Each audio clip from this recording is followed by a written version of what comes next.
Assalamu alaikum yan uwa masu albarka. Cikin ikon Allah yau muna daren sallah. Idan Allah ya kai mu gobe lafiya kuma muna ranar sallah.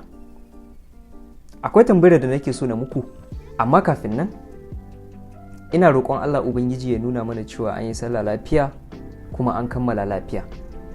So tambayar da nake da ita anan shine, ina so na sani kamar misali gurin da kuke sallah masallatayin ku, kamar misali ai za a ce karfe 9 ake sallah ko kuma karfe 10 ko karfe kaza kuke sallah.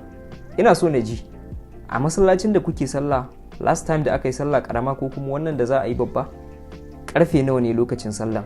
So ina so ka gaya min na ji a comment section. Zan hanzarta yanzu in je in samu in ga taya ma zan fara tanadar naman da za a ci gobe kenan.